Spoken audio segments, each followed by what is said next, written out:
Have you ever wondered why a room can feel cozy, inviting, or even energetic? The secret might be in the light. When we step into a room, the first thing we often notice, even subconsciously, is the light. Light is a silent but potent element that can dramatically transform the ambiance of any space. It's not just about the fixtures or the wattage, it's about how the light interacts with the colors, the textures, and the shapes within a space. Imagine walking into a room bathed in a soft, warm glow. It feels cozy, doesn't it? Now picture that same room with stark, bright light. Suddenly it feels more energetic, more vibrant.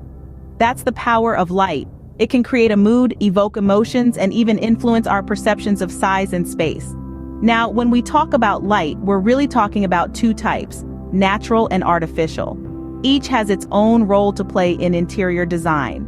Natural light, the light that streams in through our windows, changes throughout the day, painting our walls with shadows and highlights. It can make a room feel alive, dynamic, ever-changing. Harnessing natural light is about embracing its unpredictability and using it to our advantage.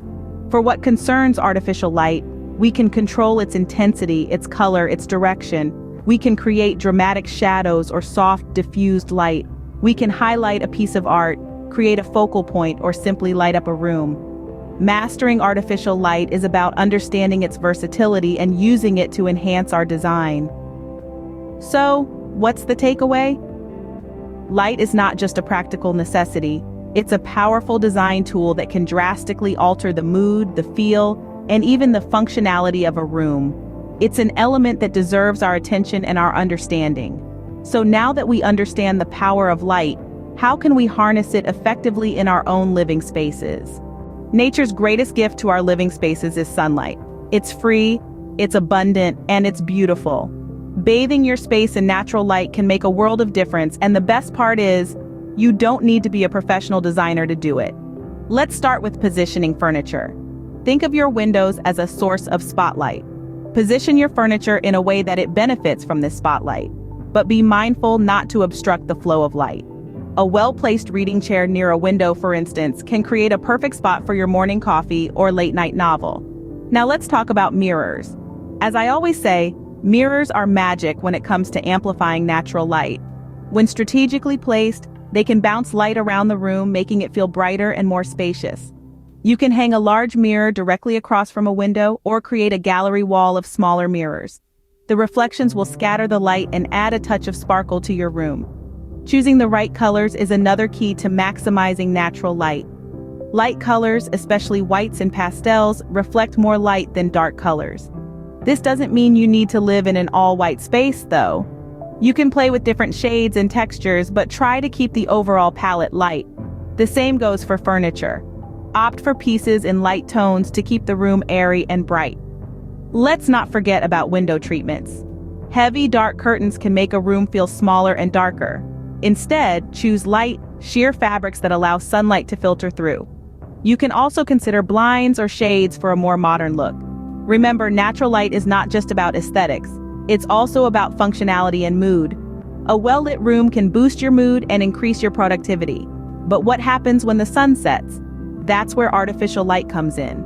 Artificial light is a powerful tool in our design toolkit, and when used correctly, it can add depth and dimension to our spaces.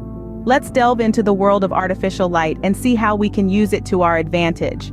To begin, there are three main types of artificial light that we can use to enhance a room's design: ambient, task, and accent.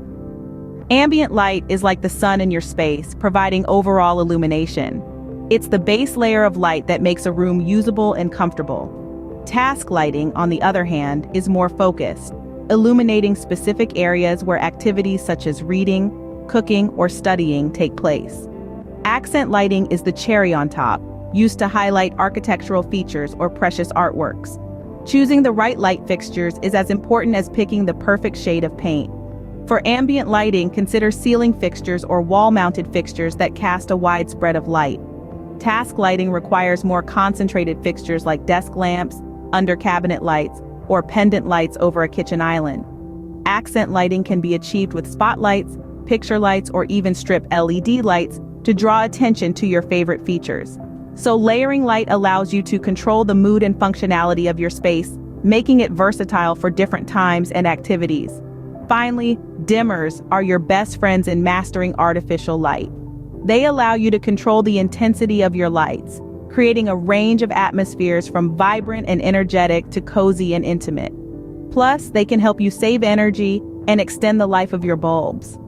Lighting is an art and a science, and avoiding common mistakes is key to mastering it. So let's continue our journey into the world of light. Even with the best intentions, it's easy to make lighting mistakes that can undermine your design efforts. Let's dive into some of these common missteps. One of the most frequently encountered is the overuse of overhead lighting. While it's convenient and can provide ample illumination, it's not always the most flattering or functional. The light from overhead casts shadows and can create harsh. As we said before, use a combination of ambient, task, and accent lights to create a warm and inviting atmosphere. Next, let's talk about not considering the function of a room. Each space in your home serves a unique purpose, and the lighting should reflect that. Your kitchen, for instance, requires bright, functional lighting for meal prep, while your living room might benefit from softer, ambient lighting that encourages relaxation. Think about what you do in each room and plan your lighting accordingly. Now onto a subtle but significant factor: ignoring the color temperature of light bulbs. If you've ever felt that a room just doesn't feel right despite having ample light, the color temperature might be the reason. Light bulbs come in a range of color temperatures, from warm, yellowish to cool, bluish. Warm light creates a cozy, intimate atmosphere, while cool light is energizing and crisp. Consider the mood you want to evoke in each room and choose your light bulbs accordingly. On the topic of light bulbs, don't forget about energy efficiency. Energy-saving bulbs such as LEDs not only help reduce your carbon footprint, but they also last longer and can save you money in the long run. Then remember that less is often more. Overlighting a room can be as detrimental as underlighting it. Balance is key. As said, use dimmers to adjust the brightness as needed, and don't be afraid to experiment until you find the right mix. Choose the ideal size of light fixtures. Undersized fixtures can seem underwhelming or even cheapen a space, while fixtures that are too large loom over a room and take attention from anything else. Make sure that a fixture not only fits your decor, but also fits the scale of the room it's going into. With these tips in mind, you're well on your way to avoiding common lighting mistakes and creating beautifully lit spaces that enhance your home's design. We've journeyed through the world of light and its impact on interior design. We started with the power of light, how it can dramatically alter the mood, functionality, and aesthetics of a space. It's an essential element of design that can make or break your interior. We then embraced the gift of natural light, the original source of illumination. The sun's rays, we learned, can breathe life into a room, creating an ambiance that artificial lights can only aspire to emulate. Next, we delved into the concept of artificial light. We discovered how to masterfully manipulate it to work in harmony with natural light, to enhance the beauty of our spaces even when the sun has set. We learned the subtle art of layering light using ambient, task, and accent lighting to create depth and interest in our interiors. Then we highlighted common lighting mistakes to avoid. And now, here we are at the end of our journey, but it's far from over. It's time for you to take the reins. Experiment with light in your own spaces. Play with shadows, experiment with color temperatures, and push the boundaries of conventional lighting norms. Every space is unique, and so is its lighting requirement. So don't shy away from testing, tweaking, and tailoring your lighting plan until it feels just right. If you found this video enlightening, don't forget to subscribe to our channel for more interior design tips. And we'd love to hear your thoughts or questions about lighting in the comments below. Who knows? Your question might just be the inspiration for our next video. I will go deeper into each of these topics in future videos. Remember, a well-designed space is only a click away,